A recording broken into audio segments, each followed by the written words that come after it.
Laurent Gian de Studio Ciné Live. Jean-Christophe Ferrari, Positif, Even.fr. Isabelle Danel, Première, Bande à part. Il y a tellement de films qui sortent de toute manière qu'il y a évidemment énormément de déchets, mais il y a aussi évidemment énormément de choix. Quelques films exceptionnels, je pense à To the Wonder, à La Merveille de Terrence Malick. Suzanne, de Catel Kilivere. A Touch of Sin de Jazz Anke. On a des films comme Inside Llewyn Davis des frères Cohen ou Gravity de Cuarón qui sont vraiment des grands films populaires et des grands films de cinéma. La vie d'Adèle de Keshish. Le temps de l'aventure de Jérôme Bonnel, qui est un très beau film d'amour avec Emmanuel Devos. Le cinéma américain était très en forme. Le dernier Woody Allen, Blue Jasmine est un chef-d'œuvre. Peut-être que ce qu'on peut noter de manière générale, c'est que il n'y a pas beaucoup de nouveautés. Le cinéma français, comme chaque année, on se tape une flopée de comédies un peu ineptes, insipides.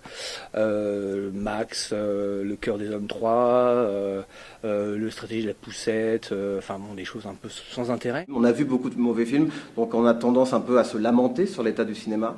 Mais quand on fait le bilan d'une année, on se rend compte quand même que chaque année, il y a 10 grands films. Et cette année, à cet égard, n'a pas échappé à la règle.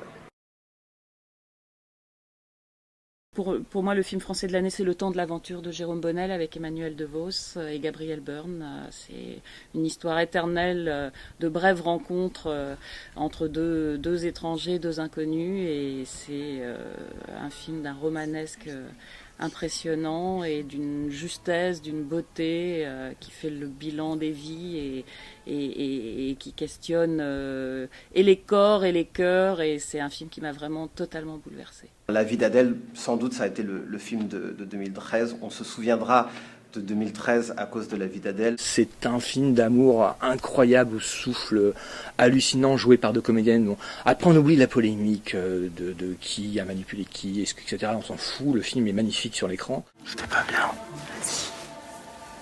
C'était trop bien. Allez, les détails. Il y en a pas. Comment ça, il y en a pas? Vous avez fait quoi? Je comprends pas. On a passé l'après-midi ensemble, c'est tout. C'est parce que c'était naze que tu nous racontes pas? On dirait la PJ du sexe. C'est un film qui invente tout à fait un genre, un espèce de réalisme fiévreux.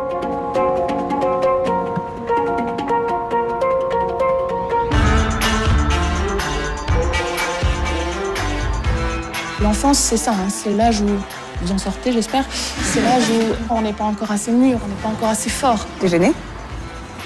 Ouais, un peu. T'es marrante. C'est qui la fille qui est venue te chercher la dernière fois? Avec les cheveux bleus. Non mais après moi je m'en fous, tu vois, que tu sois Gwyn.